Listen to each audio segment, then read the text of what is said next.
how to get bigger biceps. And if you stick around until the very end of the video, you will get a full routine on how to get massive biceps. Now, one of the biggest problems I see with trying to get bigger biceps is recruiting other muscle groups to carry the weight for you. So for example, some people use their traps, some people use their shoulders, and then some people use their forearms to bring the weight up to them.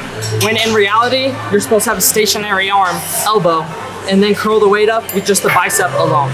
Another huge issue in growing your biceps is that some people don't hit all parts of the bicep. For example, there's the long head, which you can think of as sort of the peak of the bicep, the short head, which gives you that size and fullness look in the bicep, and then the brachialis, which just kind of gives you that width or lateral part of the bicep. One way to work the long head of the bicep is by doing incline bicep curls with dumbbells. One way to work the short head of the bicep is by doing chin-ups or really anything with a wider grip. And one way to work the brachialis is by doing hammer curls or cross-body hammer curls. Or doing easy bar curls with a pronated grip and an internal rotation of the shoulders as opposed to regular internal.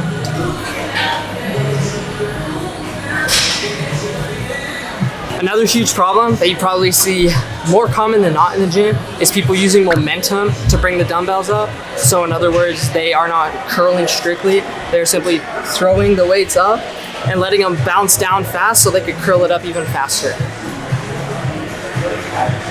Another part that plays into this momentum is elbow movement. So instead of bringing the elbow up here, you could keep the elbow locked in place as best you can and then curl up from there, almost as if your forearm is just a straight bar.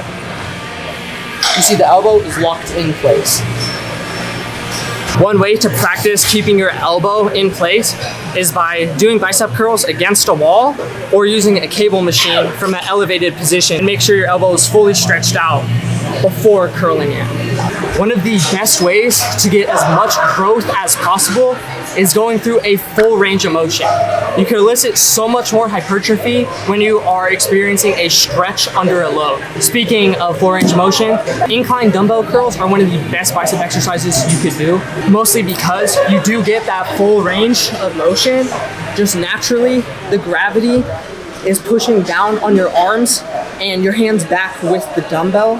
So because of the incline, gravity, you have to work harder against gravity, and then curling up while leaning back is harder than as opposed to if you're using your core to stabilize yourself and then curl.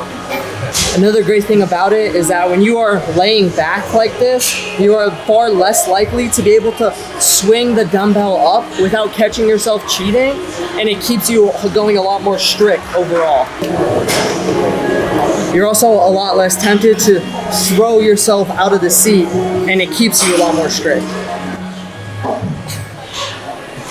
So some mental cues to keep in mind: try to relax your shoulders before every rep, and then try not to curl your wrist on the way up. Try to think of it as a straight bar coming up, as opposed to curling up. Shoulders relaxed, no curl.